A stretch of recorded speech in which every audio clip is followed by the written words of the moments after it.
think my husband fathered his best friend's children, and now one of them is attracted to my daughter. All names are fake. This began as a dark, intrusive thought that I could never shake off, and over the years it has bloomed into a poison flower that infects my entire psyche. I'm a 42-year-old woman. My husband Luke is 43, and so is Amy. I met Luke in college, but he's known Amy since they were about 7. They did everything together and understood each other implicitly. They were best friends. They've always insisted that they are surrogate siblings to each other. Naturally, I, as a new girlfriend, felt a little threatened by Amy and her closeness to Luke, but they both reassured me I had nothing to worry about, that their bond was not romantic and had never been sexual, that Amy really was just the sister that Luke never had.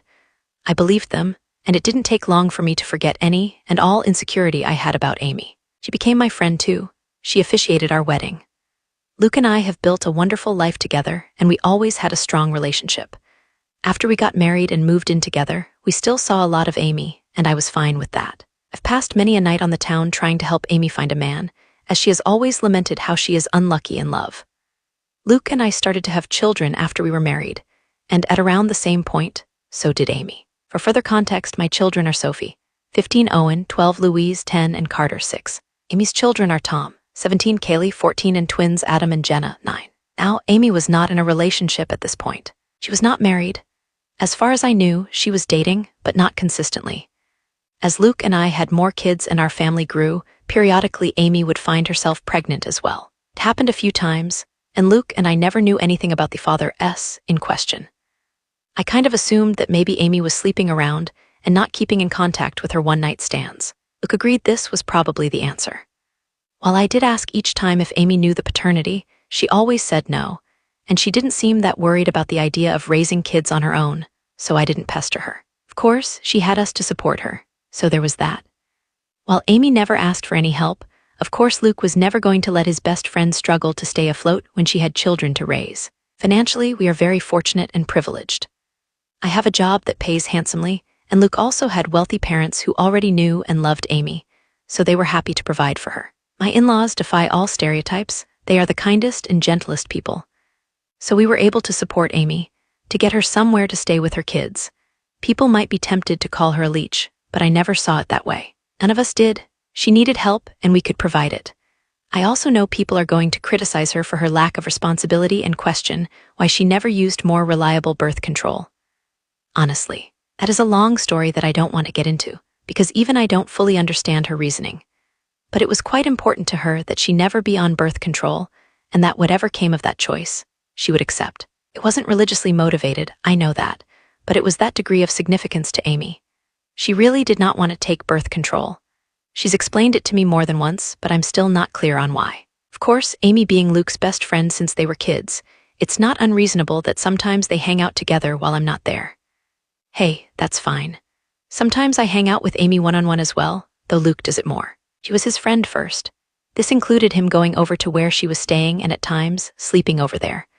Was I a fool to trust him and believe nothing was going on? Perhaps. But for years, they presented as being buddies, like siblings. I didn't pick up on any vibes between them, not ever. As one can expect, our children were brought up together. Not in the same house. Our home is decently sized, but even we don't have the room for 8 kids. But we made sure Amy's children met ours from a young age, and they always got along, and strong bonds of friendship have formed over the years, which is good, especially if I'm right and they share blood. I've been dawdling getting to the main point.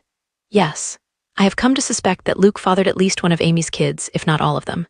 Frankly, I do suspect they are all his. Could never have believed my husband to be capable of such a thing, and he's given me no indication that he is the unfaithful sort. But he does spend a lot of time with Amy, and I have to confess I cannot remember seeing her with any real boyfriend over the years. She would talk to men at bars and parties, I would try to be her wingman, and so on.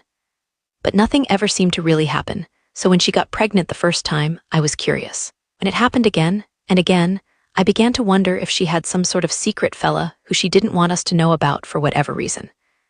But I couldn't think of any reason why she would hide him, especially from her children. After Carter, our youngest, was born, Luke and I agreed that the time had come for him to have a vasectomy. Amy's twins had come just a couple of years prior. Of course, after the procedure, Luke and I continued to make love, but I no longer had to think about pregnancy. Meanwhile, Amy never got pregnant again after the twins. Is it a coincidence that Luke had a vasectomy and then both of us stopped getting pregnant? I don't know. But Luke would still visit her, and he wasn't just going to see her, but checking up on her children as well. In general, I should have paid more attention to it sooner, but Luke has always acted like a father to them, especially as they've gotten older. He's the father they never had. He doesn't neglect me or our children, not one bit. He's doing double duty. On its own, the idea that he is a surrogate father to Amy's fatherless children isn't inherently suspicious. One could call it noble, but it combines with a lot of other little things. There is appearance as well. I won't go into specifics of hair color, eye color, or unique physical traits, because I'd rather limit the identifying factors of the people involved and keep this whole thing as vague as possible. But suffice it to say, Amy's children, they certainly look like they could be Luke's. Kaylee has a very unusual allergy that Luke also has. The twins look very much like him, Adam in particular. The older Tom has gotten, the more of Luke I can see in his face and personality. While their race doesn't matter, the reality is that Luke is a different race than Amy, and Amy's children look pretty biracial. I could easily believe their father is the same race as Luke. Doesn't mean Luke has to be the father, but it sure seems like it. I have never voiced my anxieties to either Amy or Luke. I don't want to be the bad guy, and guilty or innocent, I already know they would flatly deny my accusations and be hurt by them.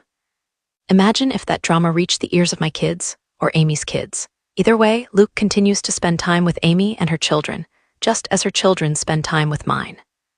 I have hinted to Luke that I feel needy for more attention, and wish he wouldn't give as much to Amy. But he either missed my cues or pretended that he missed them. I don't want to push this idea that he's favoring her, because it's not even really true. He's never neglected me for her. I can't shake the feeling that Luke and Amy have been intimate before, likely numerous times. So far as I know, Amy never really wanted to be a mother, either. She wasn't opposed to it, and when each of her children came into the world, she instantly fell in love with them. But motherhood was never really a major part of her life plan or identity. In the grand scheme of things, when we would talk about the future, she would sometimes mention a husband and children, but it never seemed like something she had her heart particularly set on. So I don't think this is a case of Luke just giving Amy children. I doubt that was the motive for the infidelity. That would have been a side effect. I've been letting this go and turning a blind eye for years. It was a dark thought in the back of my mind after Kaylee's allergy was discovered, but I dismissed it. Got worse after the twins were born. I dismissed it. Then, when Amy stopped having babies, I wanted to feel reassured by that. But Luke had gotten a vasectomy, so if anything, that made my anxiety worse.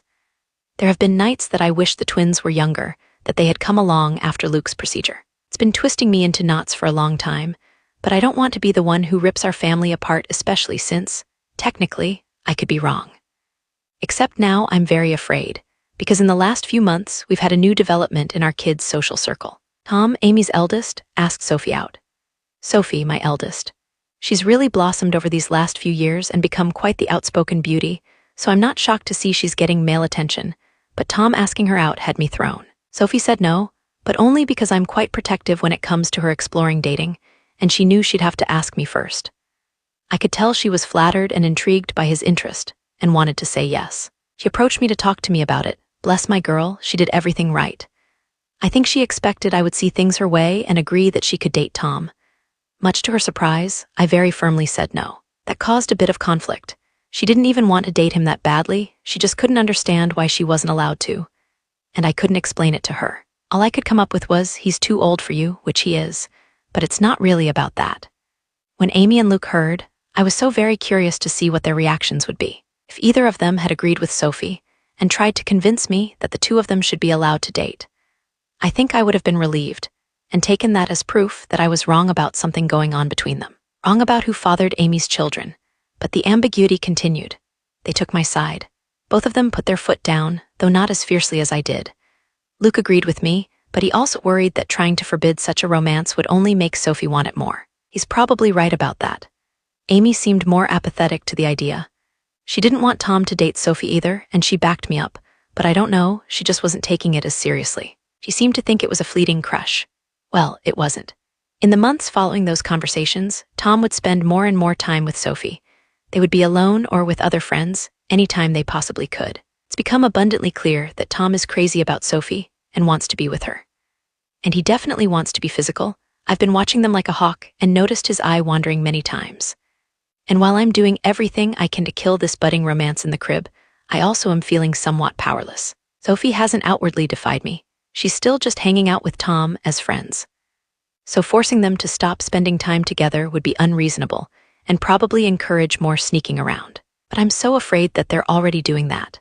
My nightmare is that they're secretly dating and doing God knows what when no one is looking. I've observed Tom being rather handsy with Sophie, and she presents no objection whatsoever.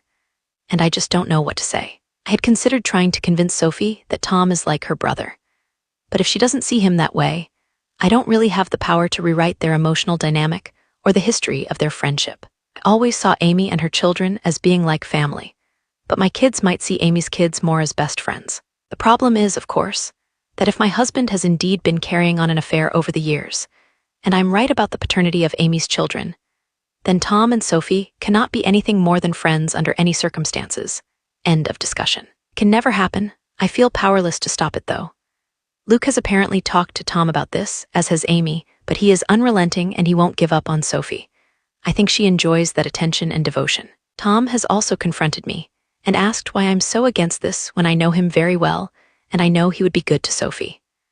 I didn't know what to say other than to fall back on her being too young for him. But that won't work forever. If, God forbid, they're still attracted to each other in a few years, then they'll pursue this with abandon, and once they're legal adults, there's nothing I can do about it. Amy and Luke agree with me that Tom cannot date Sophie, but that's all they've really done. They feel just as powerless as me to prevent teen love. It genuinely feels sometimes like they've just given up and will bury their heads in the sand about this. Just do nothing and hope the feelings pass as Tom and Sophie get older. Which, yeah, they're in high school. It's unlikely Tom will be in love with Sophie forever.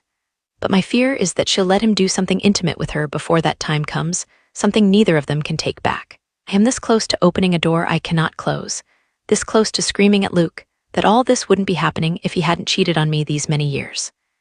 If he hadn't been all but raising a second family with his surrogate sister behind my back. Now Luke's son wants to fuck our daughter, his actual sister, because as far as he knows, she's just his childhood friend. And it's all Luke and Amy's fault for what they've done. If I speak up, everything gets blown to hell. On the off chance that I am wrong, I'm a horrible monster who accused the love of my life and one of my closest friends of doing something horrible. If I'm right, it still tears our entire structure apart. Family and social unit we've become over the last several years is gone, and everyone will be stressed and upset even if Luke and I don't divorce. If I do nothing, Sophie's eventually going to sleep with Tom and be his girlfriend. And I'm low-key terrified it will happen sooner than later, or worse, that it's already happened under my nose. I hope to hell this relationship fades as they mature, but what if it doesn't? What if they wind up being together for years? What if they marry, want to get pregnant someday? And if I tell Sophie the truth about Amy's kids, then everyone else finds out too, and that's going to ruin so many lives. It would shatter my kids' perception of their father and their Aunt Amy. Luke is Owen's hero. I don't even want to think about how much this would hurt him.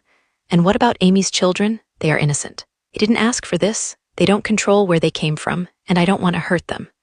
Admittedly, I'm not happy with Tom at